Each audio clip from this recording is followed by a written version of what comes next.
everyone, and welcome once again to Geeks Not Nerds, the podcast. I'm Captain Logan. And I'm Vince! Vince, today we're going to talk literary stuff. That's right. We're going to talk about stuff that is literary. We're going to talk a little bit about writing, and we haven't done a writing thing in a long time, and I thought it was time to maybe come back and talk a little bit more about kind of tools of the trade with writing. Today we're going to talk about something really specific that we probably briefly covered back when we did our 5-part Vince and Cap on Writing series. But today, we're going to go much more in-depth into this, and the topic for today is dream sequences and flashbacks. When are they necessary? When are they not necessary? When are they just intrusive? And when can you get around them? And that's what we're kind of going to discuss today. Now, Vince, when we were in college and we were taking writing courses, I don't know about you, but I heard all the time, avoid flashbacks whenever possible. And also avoid dream sequences whenever possible. Yeah, you see, when you should have a dream sequence is usually when your character is asleep. Because otherwise, they're awake and don't have dreams. Okay, so I'm going to say something relevant now.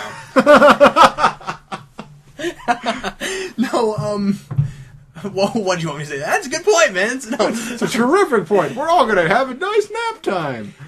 Very rarely can you pull off a dream sequence that actually feels necessary to your narrative. And most of the time, when you see it on television all the time, right? And a lot of the time, it's just to fake out or freak out the audience, or both. You know, you see it a lot in teasers of science fiction shows and things like that, where you'll have a character where it opens with a bunch of really strange things happening. At first, you think it's like a normal thing, and then weird things start developing, and then you realize, oh, we're in a dream, and then the character wakes up, and then it goes to the intro.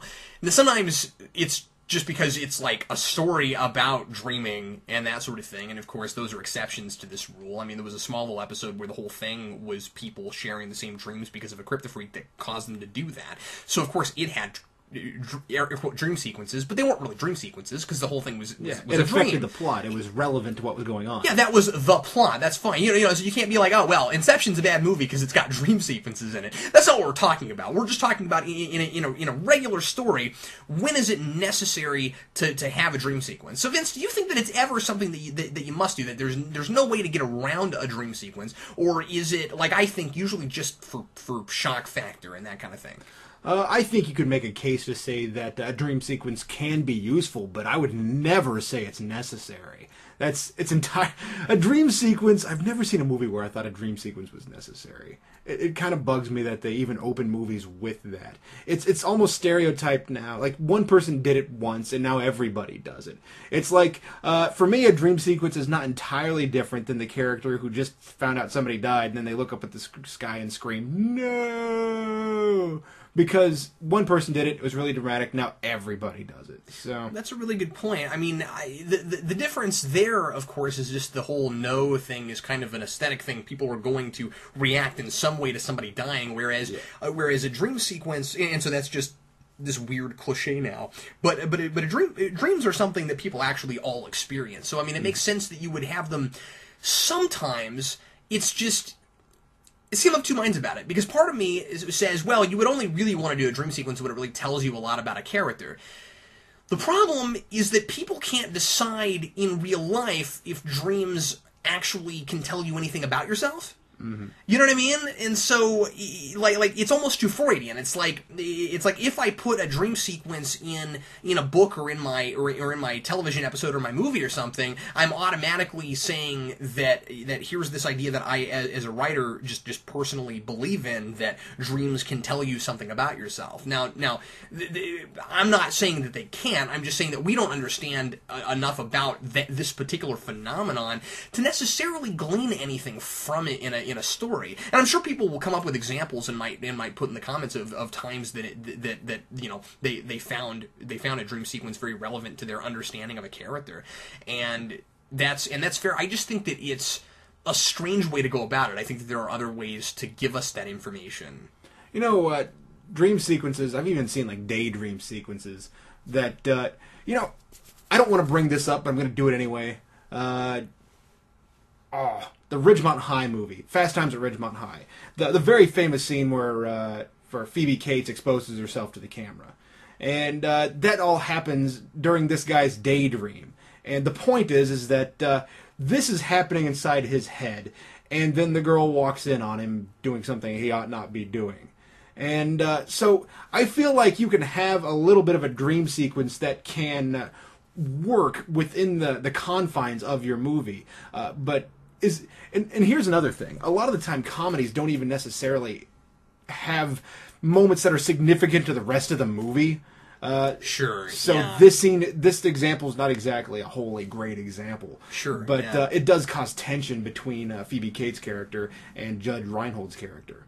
Yeah, I mean, the more I'm thinking about it, I'm remembering points where I watched something and thought that a dream sequence was fine. It's just that so often, and I think it's mostly a TV thing. So often it just pops up where it's just kind of the movie messing with you in the audience, where it's trying to be. It's trying to psych you out and surprise you in some way, but it's a cheat because it doesn't really do anything for the story. That happens a lot. There are so many Star Trek episodes that do this, and it always irritates me. Buffy got around it in a lot of places because of the old Slayers that actually passed their experiences down through dreams. And so at first, when Buffy was doing dream sequences, I would be like, cliche. And then after a while, when they kind of said, this is actually part of the mythology, then it kind of made sense. I gotta tell you, I have made this mistake myself. There are 2 dream sequences in my novel. I'm actually going to complain about something in my own book, which you should buy, obviously, because there's nothing wrong with it. And there's nothing wrong with buying novels. There's a novel concept. There's this because I think the thing is there is a certain novelty and a certain allure to writing dream sequences. Like, they're fun to write because you can make anything happen that you want to, and I did it too. I've got this dream sequence where Dr. Bryce wakes up in his bed and says, it's a dream sequence, and because I really wanted to write that scene, and I used it to tell us something about the mythology, but it was one of those things where it was difficult to actually explain why he was dreaming about something that he couldn't have known yet. And I built it in, and I kind of sort of made it work, but ultimately I don't think I needed to do that. I don't think I would have had to have done that. This was several years ago. These are scenes I probably could have changed when I did my last rewrite, but they became kind of fundamental enough to what I was doing that I kind of kept them in there. But anyway, I think it really boils down to the word relevancy. Yeah. And like, for example, there's I think it's Amazing Stories, I think is what it is, and there is it's a vignette film, and one of the little sections of that movie was a man who dreams about or maybe it was the TV series. Anyway, a man dreams about a plane crashing, and he sees a bunch of awful things, and he's walking through wreckage, and then he wakes up and he's convinced that this plane is going to crash. So he goes somewhere and he tries to correct things, and ultimately we see that it's a prophetic dream. And wow. But see, that's a story about exploring the nature of dreams and what they are, and so it's okay. It's actually about that. I guess what I'm just saying is when it's just, isn't that cool? We thought it was real, but it was actually a dream. No, that's never cool. No, that's not cool. That's annoying, and I don't buy. And very rarely does it just tell us something about the character that we didn't know before. Usually, it really is just that. We do it in horror films all the time. Mm-hmm. Especially Nightmare on Elm Street, because that's relevant because they're all dying. Yes, but I'm talking about just just straight up. Funny. I mean, I can't think of a good example because I don't really watch horror films, but I can't tell you the number of times when I have watched horror films that I've seen that where you think the bad guy is going to get her, and then she wakes up, she's and having then a nightmare. It's just a nightmare, and we have to because I'm sure that what a writer or a director would say when they do that is that they're trying to build suspense. It's lame. I'm sorry, but it is lame. There are better ways to build suspense. You don't have to cheat us like that. See, I don't like that. Here's one of the reasons that horror movies drive me nuts. There's no resolution at the end of most horror movies. The resolution is just the bad guy dies, right? Yeah, you see the bad guy, he dies, and then he's going to come back in a sequel. So what's the point of even having the first or second or third or bajillionth movie? It's annoying. Yeah, really the only one that matters is the last one, and usually the last one doesn't know it's the last one, so that doesn't matter either. Yes, but so therefore it becomes all about how creatively you can kill a person, which kind of annoys me, although I would consider that fun, depending. But and we've talked about how that's like comedies, where it's all about the sight gag. The dream sequence thing comes in only, or can only work in like the sequel where you're at the beginning and. For example, somebody's in an insane asylum and they're having a dream sequence where the bad guy's still alive and the bad guy comes and gets them and they're, oh no, and they wake up. What that tells you is that the person it's not just something that they've moved on from, even if they're trying to live a normal life. It's still affecting them in their current day, years past the original date that happened. And that's more okay. You see, I'm not going to say that's exactly okay. I'm just saying that it's but it is more okay. And you know, when I said that we don't know if dreams tell us anything about ourselves, obviously we do have a tendency to dream often about things that are on our minds. I mean, it tells us when something is either bothering us or when we're just thinking about something a lot. Mm-hmm. I don't necessarily know that we can say that dreams tell us a lot about our subconscious. Right. And that's what I'm saying. It just seems like unless it's just like a flashback kind of dream, which I don't think is always necessary, and I'm not sure it's ever necessary. But like I said, what you said is better than the alternative. I just think that when you try to say that, well, I did this dream sequence to tell you something about the character, I'm like, well, then I have to completely buy into the idea of dreams reflecting the subconscious, and I don't necessarily always buy that. I'm not saying it never happens, but I also think that there's such a thing as an arbitrary dream. I think that I have experienced the arbitrary dream, unless you could say, well, you just don't know what it meant. You know, for years my dreams were just annoying and not even fun. Like, I'd be walking down Mass Street in Lawrence, and I'd have two friends with me, and one turns to me and said, you know what, I like toast. And I say, I like toast too. And then I wake up and say, why did I have that dream? Yeah, that didn't necessarily tell you anything. I'm like, yeah, because I'm having cereal for breakfast. I don't want toast. Yeah, and all of a sudden it just becomes an exercise in over-analysis, and it's like, you know, one of my not as good episodes of Superhero Rewind. I mean, you know, so anyway, let's segue now into flashbacks, because this happens sometimes where the dream is a flashback.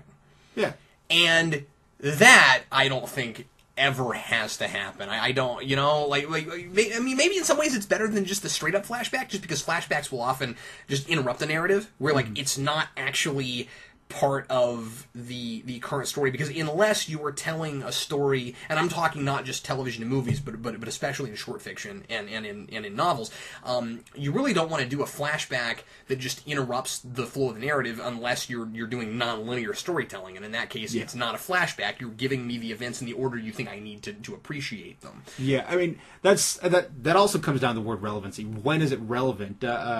I think when you're writing a review, it has, you know, the information that you give should be relevant. I don't think it should be heavy summary on one side, information on the other.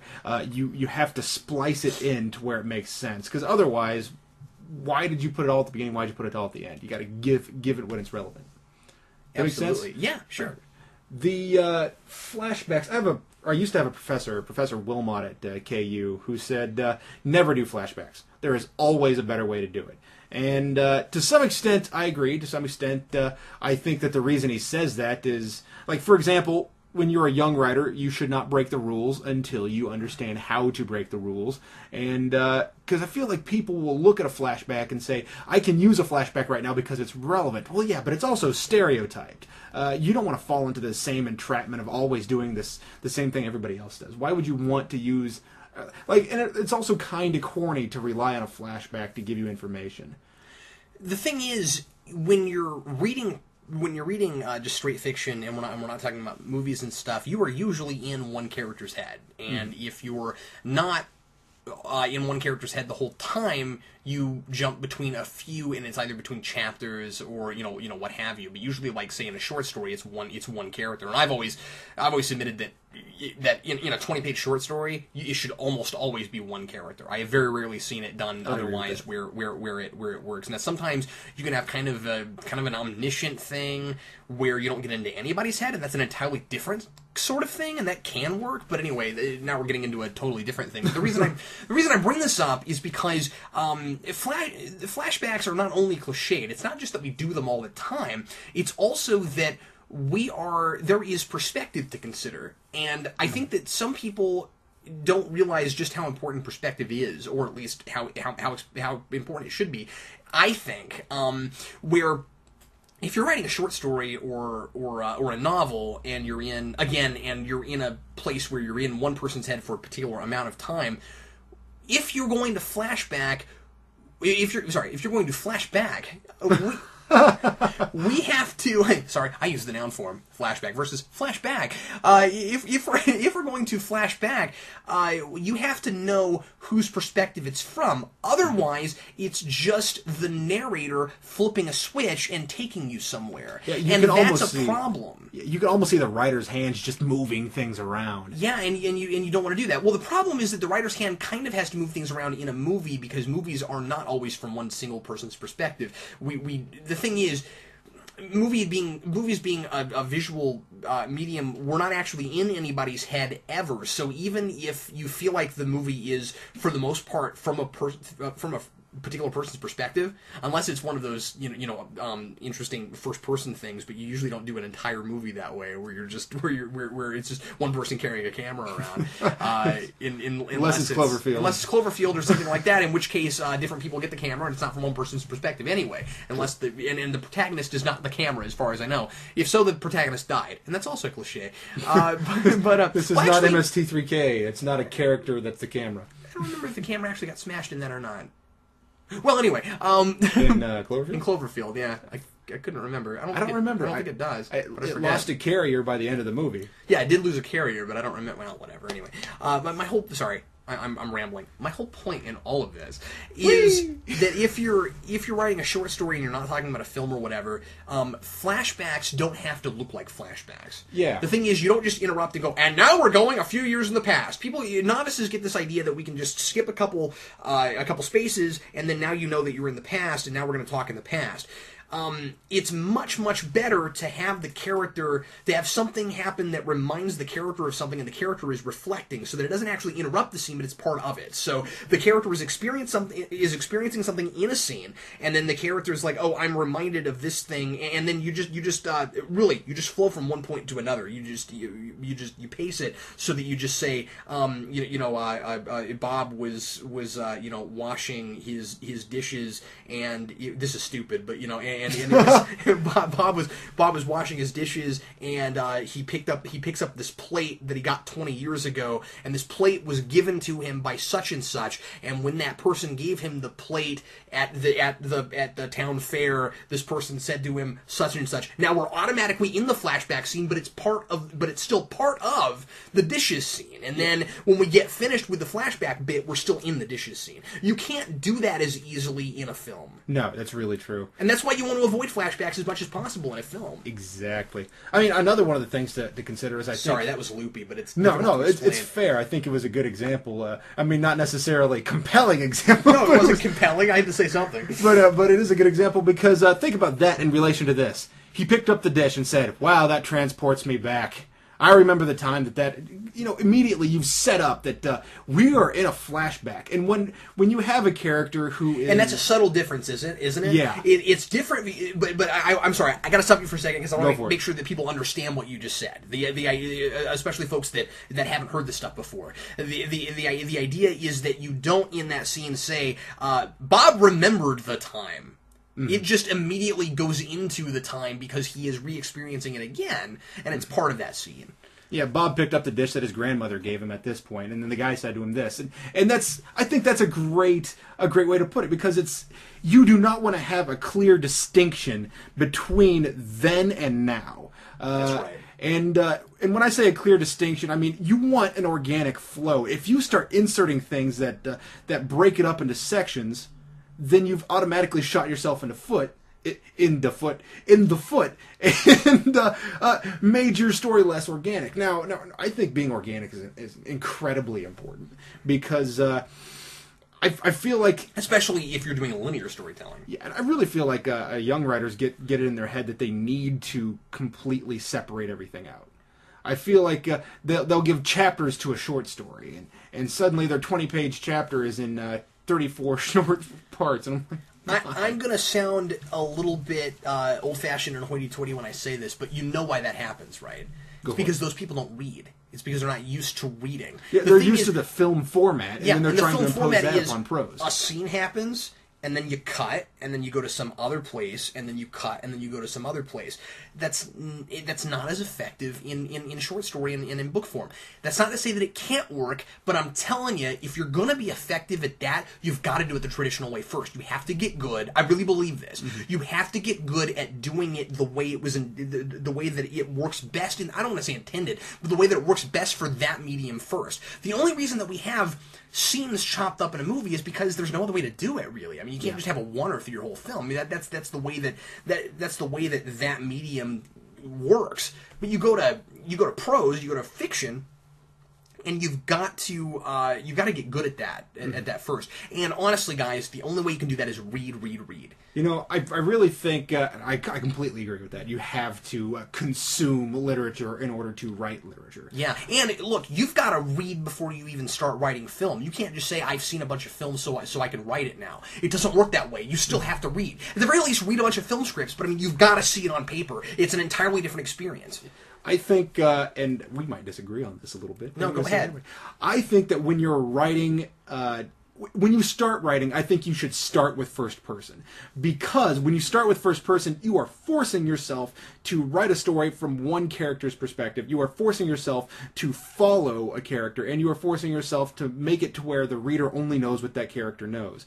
And therefore, if you're doing third person, that's following a particular character, the reader doesn't get all this extra information that person wouldn't know. You are following a particular line. And when you're doing a movie, and it's about a particular person, each scene should tie back into that person. And if you're familiar with first person, then this would be a way for you to exercise in order to not just be all over the place. And that's why I feel like a lot of the time people who write short stories even are trying to do ensemble pieces. And in my mind, that's kind of a no-no.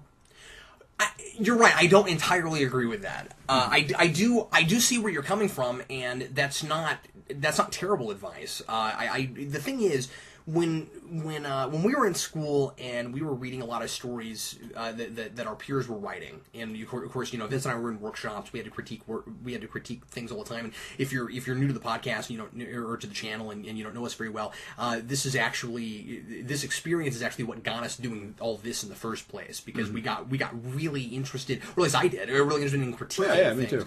And I didn't want to speak for you. I'll let you put those words in my mouth. That's fine. No, I just didn't want to speak for you, but Vince and I really enjoyed the critiquing process, and that's what got us into reviewing on YouTube. So the first thing that Vince and I ever critiqued were short stories from our peers. And Vince, what percentage would you say the short stories we read, and I know I took more classes than you did in actual fiction writing, but what percentage would you say were in the first person? 70, 80%? The majority of them, certainly. Yeah, and I think that's a good place to start. I mean, the trouble is, for those people, it's not necessarily being all over the place. It's that they don't necessarily know that their first-person character needs to actually do things. Yeah, that was a big problem. Here's the thing. I feel like if you write in the first person all the time, you don't actually learn anything about perspective, because it's obvious that if you're in the first person, that you're only going to be from one person's perspective, unless you're one of those people, and people did this, that would jump from multiple first persons, which you just can't do. It doesn't work. But again, that's part of that. That's part of that screen mentality where you're like, well, I have to show you what every character is thinking. No, pick a protagonist and then make it about that protagonist. Because the thing is, if you don't do that, you actually don't have a story, because stories are about characters. And so if you can have dual protagonists and you can do things like this, but if your story doesn't have enough scope, then you can't make it about multiple protagonists at the same time, because guess what? When it's multiple protagonists, you have subplots. And subplots are all just separate stories that are still doing the same thing a regular story has to do. You're making more work for yourself. It becomes ridiculous if you don't know what you're doing. But my point is, I can kind of see your point of starting with first person. Yeah, I'm not going to say that. From there. But I'm not going to say that. I think that it's actually a bold move to actually attempt to start with third person, because I think you can do it both ways. But it does two things. The first thing it does. So I'm not contradicting you at all. I totally see that. I would have resisted. I resist that I would have resisted that just for myself because I actually found first person a lot harder and thought it was easier like everybody else did, and then found that when I wrote first person stories, and this is just me, but when I wrote first person stories, I never did as well with them as I did third person. The thing is, voice is so hard in first person because if you have a strong regular voice, like I feel like I kind of have, it's very easy for your own voice not to intrude in your character's voice. If you're writing for the first person, you have to be extra careful that it doesn't just sound like Vince writing about a guy named writing a story about a guy named Bob. You know what I mean? Like Bob just sounds like Vince. Like you might as well just call him Vince. You know? Fair enough. And so you know, you can write characters that are based on yourself, but if somebody reads it and knows you really well, and it just sounds like you, it takes them out. You know, not that everybody that reads you is going to know you, but at the same time, it's kind of a crutch, you know. The thing about third person again is that it also forces you to understand perspective, and I think it's really important that people don't just go first person and then never understand what perspective is, because again, from first person you're kind of forced in that. But a lot of those people that always wrote in first person and then suddenly do third person jump between people's heads because they don't have the fundamental concept of no, it's still limited, it's still from that person's perspective, they're just not the ones actually telling it. Oh, that's a good point. I mean, I think essentially what it boils down to is people needing to be told that you're supposed to follow a person. Exactly. Yeah, exactly. And so I'm just saying that I don't think, personally, it's that hard of a concept. No, I don't either. Look, if I'm writing about Bob and I'm doing it in third person instead of first, Bob goes to the fair, Bob gets his plate. Mm-hmm. Then the idea is I am just following Bob and I'm not jumping to any other characters. Other characters are there, but I'm not telling you what they're thinking. I still get into Bob's head. You know everything about Bob you would know if it was in the first person perspective. The difference is Bob's not telling the story, and so the voice is different. Yeah. No, that's a good point. I think if people would get that idea, third person is actually easier to write for a first time writer than first person is. I really think that. Yeah, the reason I say you should start with first person is not necessarily to say it's the only thing, but you write a first person story, and generally the first story you're going to write, third or first person, doesn't matter. It's probably not going to be that great. It's the first story you've written. No, absolutely. But no, it won't be great. And if it is, I like to read it. Yeah, then I applaud you. But that's the thing, is that if you do a first-person story, and then you try to apply the things you've learned about writing first-person to third-person, then I feel like that's where it's relevant. Okay, sure. But flashbacks. No, that's cool. No. I'm glad we did that, because I didn't feel like when we did that old podcast on writing, we got to talk nearly enough about perspective. Yeah, fair enough. And no, I'm glad we did that. Honestly, I think that those are both just two different types of advice, and I think both are totally relevant. And some of it depends on the person, because I know I do better in third person. I know a lot of other people do much better. I feel in like first. I do better in first, but anyway. But a lot of my favorite fiction is in third person, and I feel like I just have a better voice for it. You know, a lot of my favorite fiction's in first. Yeah, I don't generally care for first person fiction quite as much. It really depends on the person's voice. I mean, it really does. Because if the narrator's obnoxious, then I don't care to read it. I think you have to work a lot harder to make your character or your protagonist sympathetic when it's first person, don't you?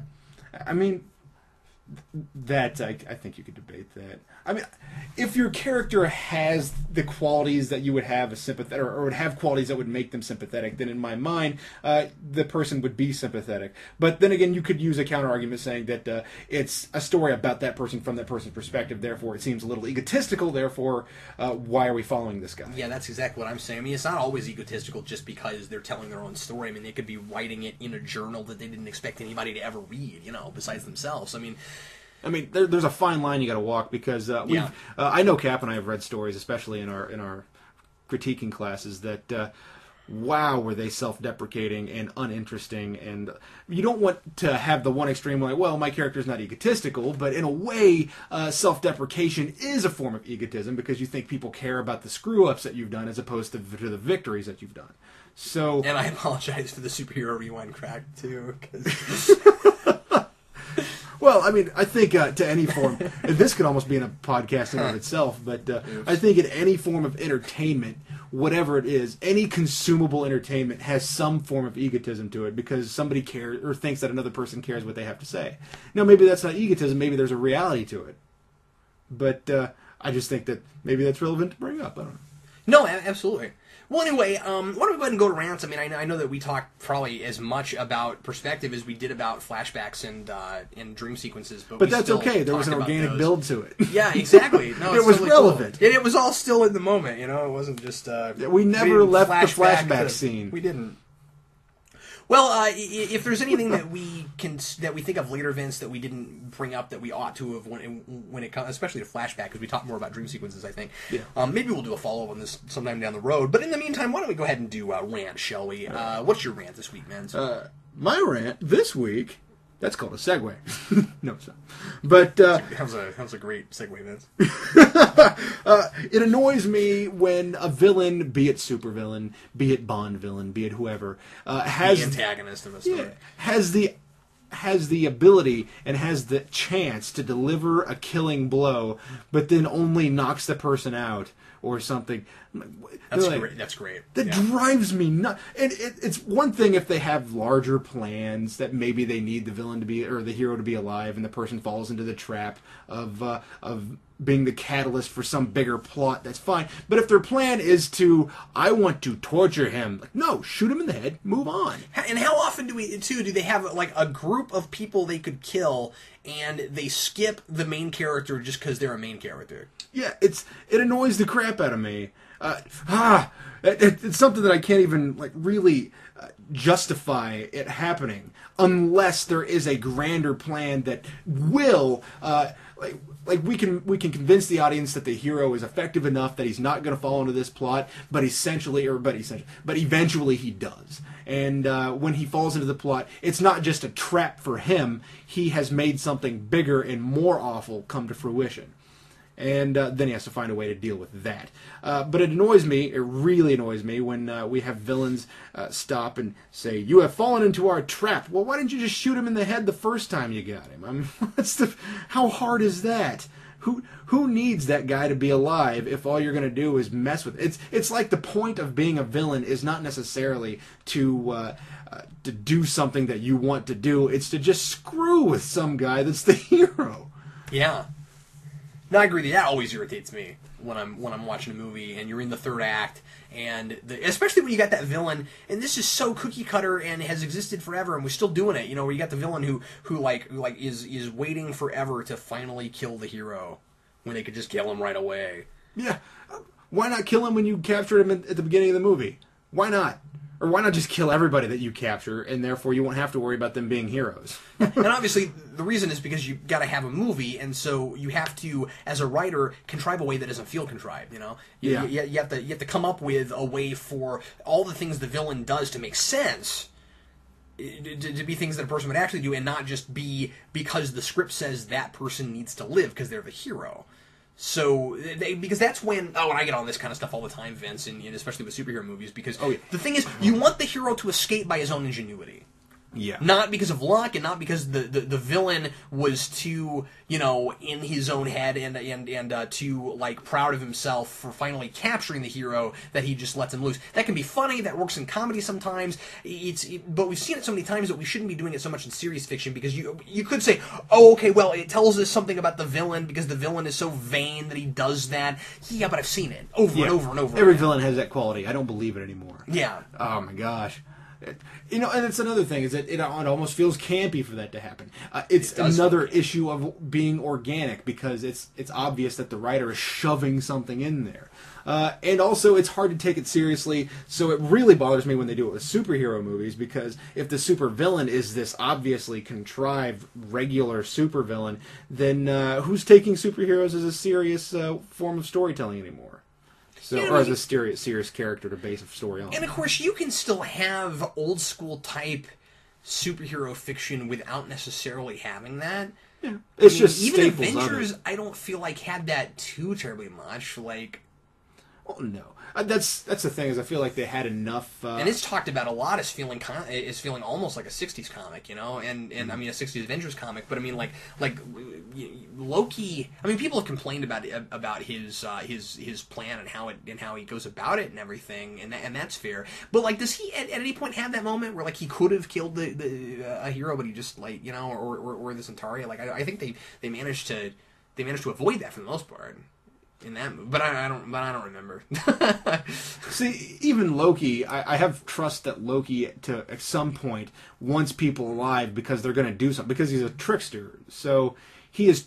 The point of writing a story about Loki is not that he's trying to kill anybody, he's trying to make everybody into a chess piece. Yeah, sure, exactly. So, yeah. And even Rises, you know, Bane's whole deal, at least through the majority of the movie, is trying to, you know, stave off Batman's death as long as he can because he wants him to suffer. So he at least has a reason. Mm-hmm. You know, well, maybe he could have killed Captain America in that one scene. Oh yeah, there's that. I don't recall perfectly well. Okay, well, anyway. Anyway, what's your rant today, Cap? Okay, well, Vince. Today, I'm going to talk about video games. There is an irritating thing that's been going on. You know, this has been going on off and on for a long time, but I'm especially noticing it with Nintendo right now, with this gimmicky thing of trying to get people to buy expensive systems based on single titles. And, you know, the Wii U is coming out, and the Wii U is you know, it's got kind of mixed emotions out the gate with what people know about it. And I'm not going to complain about the system yet, because of course I haven't played it, and some people are even complaining about the $350 price tag. That doesn't surprise me at all. I mean, like, that seems about standard for a launch Nintendo system to me. I don't know what the Wii was when it launched, but it wasn't much less than that, I don't think, when maybe it launched. Maybe $200. Maybe, I think it was more than $200 at launch. Yeah, we'll say $250 and call it good. I will see, but I don't know. But I mean, it may have even been higher than that, Vince. But I'm just saying, it really doesn't surprise me that it's that high at launch. I think that because the thing is, you know, they charge premium prices for the people who really want it right away. Most people. Well, maybe they will sell a whole ton of them, but I mean, I think a lot of people are kind of like me, where they're like, I kind of want to wait and see what people say about it before I buy it, you know. So I don't have to have it at launch. And I'm not a big enough gamer that it really bothers me that it's that much right away, because it'll go down eventually. So anyway, I'm just saying that, like, this rant is not about the Wii U, and it's about the way that they're doing the games on that system, and also on the 3DS. The 3DS launched with Super Mario 3D Land, which makes a lot of sense, because, you know, we had Mario 64... Now we got the system called the 3DS, Mario 3D Land. Okay, that sounds like a game that is supposed to go on that system. But Mario Kart 7? Yeah. I hated that. That really bothered me, because it really seems like it's this gimmicky thing where they're trying to dupe us into thinking that we're not cool if we haven't played every Mario Kart game. Now we got to number one. You know, we got to tell you how many there've been. They've never numbered one before. I mean, like, as far as I'm aware, that's the first Mario Kart game that had a number in it. So, like, all of a sudden, on a handheld, we're saying Mario Kart 7. You know, numbers are usually reserved for the major installments of a title. So what they're telling us is that Mario Kart 7 is really important and you have to play it, which means you have to go out and buy this new system to play it. They're doing that with the Wii U with New Super Mario Bros. 2. You know, you had New Super Mario Bros. On the DS. Then you had New Super Mario Bros. Wii. Now we got New Super Mario Bros. 2. I'm pretty sure that's what they're calling it. No, it would be 3, wouldn't it? That doesn't make any sense. If we're going to say Mario Kart 7, this should be New Super Mario Bros. 3. They do have New Super Mario Bros. 2 on the 3DS as well. Oh, it's there too? Mm-hmm. Okay, that makes it really silly, because that would be 4. But I'm just saying that New Super Mario Brothers was a game title on the DS. It wasn't called New Super Mario Brothers DS. You see what I'm saying? So, like, we're just not even we're just gonna pretend like that one never got made. Even though, in my opinion, it actually had better level designs than the Wii version, and I'm sure people won't agree with that. But I actually like it better than the Wii version. But as far as level designs go, but whatever. That's not my point. My point is, we've got to title these games now in such a way where we're trying to get people to buy a system on a single game, and that's annoying. You don't buy a system based on one game. You buy I mean, I guess some people do, but you buy a system because you like their exclusive titles, or you like something specific about their their particular model versus other models. So if you bought PS3 because you wanted to play certain exclusive titles that are on that system that none of the other ones have, that's cool. But you know what they're doing with Wii U? They are purposefully putting out at least one that I know of title that is a sequel to a game that was on another platform that is exclusive for the Wii U. They are putting Bayonetta 2 on Wii U, and it is going to be exclusive to Wii U, just to try to get the hardcore gamers to buy that system by saying, see, look, we have hardcore games. First of all, you don't know if that'll last, because they might just be trying to gimmick you into buying the system with that one game. And and plus you don't want to feel cheated like that, where now you're having to drop $400 for a game now. You see what I'm saying? Because maybe you bought it for that one game, but who knows if you're going to buy any more? And plus, I don't like this model. I don't think we have to dupe people into buying things. Just make your products good, and then keep giving me the good stuff that Nintendo has to offer that the other systems don't. Because I bought a Wii even though it wasn't a next-gen system, because it had games on it I wanted to play. When the PS3 first came out... And more than one. When the PS3 first came out, people were complaining about... or Xbox people were talking about how the PS3 is not that great because it doesn't have as many exclusive titles out right now. I'm like, well, give them a chance. You got to wait a little bit before they start putting out every game in the freaking world. Well, and I've heard PS3, after a while, has really dropped the ball on their exclusive titles, though, and that they don't put RPGs out like they used to now and stuff. And that system at launch was kind of an RPG system for a lot of people. Yeah, fair enough. Personally, I don't care about RPGs, so I still like my PS3. Yeah, I don't either, and I don't have a PS3, so I don't even know. But anyway, oh, by the way, you know what just occurred to me, Vince? I'm getting a lot of requests right now to review the story of Heavy Rain, and I should see if I can find a copy and like rent it or something, and then come over and play it on your PS3, because I don't have one, and I've been wanting to play that for years now. But anyway, I don't even know what it is. Oh, I'll tell you about it later. It's really interesting. It's a very movie type game. I'll tell you about it. But anyway, I don't know. That's my rant. I don't know. Do you agree with that, or? Yeah, fair enough. Personally, I think that the whole buying a new system every few years is kind of a pain in the butt anyway. Because I just get to the point that I try to conserve money, so I don't, and I'm not a huge gamer, so I don't buy games until they've gone down in price. And then when I start buying games, I'm like, well, look, all these cool games I can play now. They put out the new system, so yeah, exactly. I guess what's annoying about it to me is just I want to play Mario Kart 7. They haven't put out a Mario Kart game I didn't like. I'd like to play that game, and it seems like it would have made a lot more sense on the Wii than on a handheld. Yeah, agreed. And of course, I don't care about the gimmick of the 3D thing, so I don't know that I would want a 3DS. No, I got to tell you, the 3DS is not impressive to me. I don't care. In fact, it gives me a headache to actually look at the thing in 3D. It's fun for about a minute, and then I say, I'm just shutting it off. I can't do it anymore. And of course, I would, if I had to buy one. I've got DSs. And so it would pretty much be a glorified extra DS if I bought one. Yeah. Because I wouldn't I wouldn't use the 3D either. So it would be this glorified DS that I would have to buy just to play these other games. Mm. And I don't know that the processing power or graphics are any better than the DS is. Maybe they are, but I don't know. I think they probably are, but I don't know for certain. But fair enough if that's the case, and it probably is. But again, they sold it more on the gimmick than they did, hey, this is a better handheld. Yeah. At the very least, they should have taken DS out of it and called it something else, so that we could just automatically go, oh, it's their new handheld. Okay, like. Oh my God, every parent that comes through that wants to buy something for their kid, they say, okay, now this thing will play those, right? No, that's the 3DS, these are the DS games. And they say, so why doesn't this one play? Because it's a different system. Well, why does it say DS? They say, because Nintendo has made a bad decision. Yeah, sure. Well, you think the Wii U won't confuse parents? Yeah. It'll be the same thing? Exactly. Well, anyway, thanks everybody for listening to Geeks Not Nerds, the podcast, and I hope you enjoyed it. I'm Captain Logan. And I'm Vince. And we'll see you next time with another podcast.